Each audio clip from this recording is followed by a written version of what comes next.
Few filmmakers can blow through a budget by tens of millions of dollars and take 2.5 times longer to finish a project than originally planned and still be held in high regard by their bosses.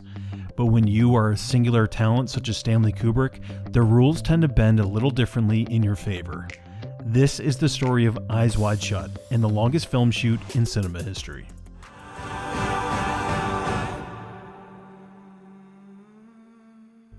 Whenever there was a role to be had on a Stanley Kubrick film, every A-list actor in Hollywood leapt at the chance to get it. In the fall of 1996, married couple Tom Cruise and Nicole Kidman signed on to play the leads on Kubrick's next project, Eyes Wide Shut. The two had no idea how grueling and arduous the journey would become. Kubrick had asked Cruise and Kidman to commit to 6 months of work.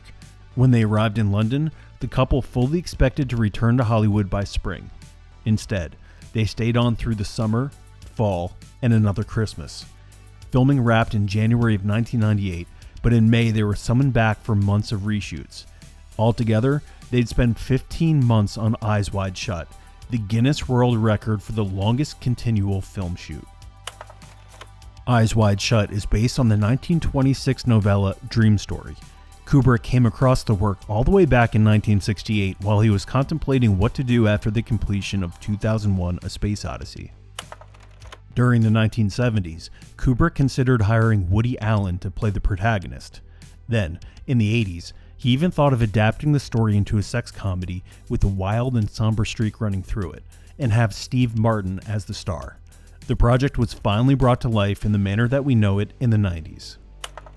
Meanwhile, the film is no more grandiose or complicated than most other projects helmed by elite Hollywood directors. So, of all films, why does this one hold the record for the longest film shoot in history?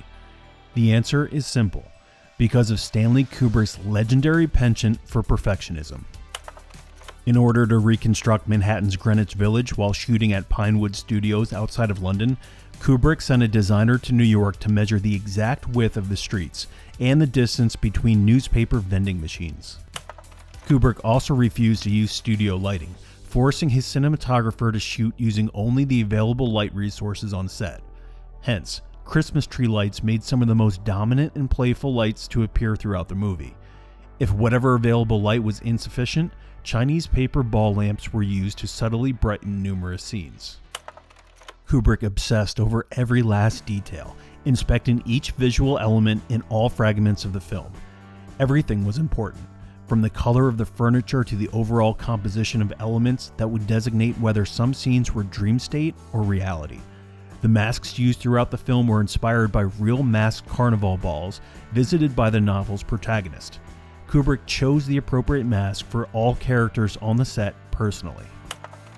Whereas Kubrick was exacting when it came to cinematography and production design, the director wildly took the complete opposite approach to character and performance. Instead of knowing what he wanted on the set, he waited for the actors to seize upon it themselves. His process involved repeated takes designed to break down the idea of performance altogether. The theory was that once his actors bottomed out in exhaustion and forgot about the cameras, they could rebuild and discover something that neither he nor they expected.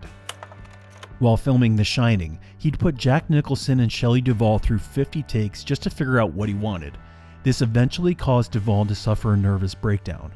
For Eyes Wide Shut, given his star's extreme pliancy and eagerness to please, Kubrick went even further, once insisting that Tom Cruise do an astounding 95 takes of walking through a door. Kubrick's defenders, including Cruise, insisted that the legend was fully in command. He was not indulgent, Cruise insisted to the press. You know you are not going to leave the shot until it's right. Yet it's hard not to see indulgence when even small roles demanded prolonged commitment, like starlet Vanessa Shaw's one-scene cameo. Shaw was contracted to work for 2 weeks. She ended up frittering away for 2 months. Eyes Wide Shut finally wrapped in June 1998, concluding its 15-month shoot. Afterwards, Kubrick began the post-production phase, which he'd spend nearly a year perfecting. This concluded on March 1st, 1999, after which Kubrick showed the final cut to Cruise, Kidman, and Warner Brothers executives. Sadly, Kubrick would never witness his film's release.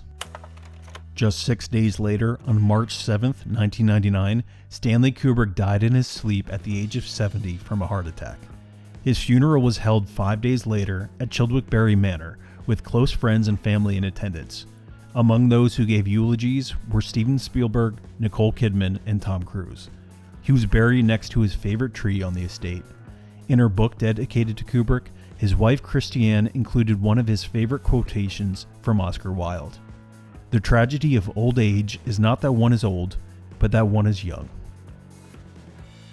Thanks for watching. If you liked the video and want to see more of our Only in Hollywood series, please like and subscribe. Until next time, we'll see you at the movies.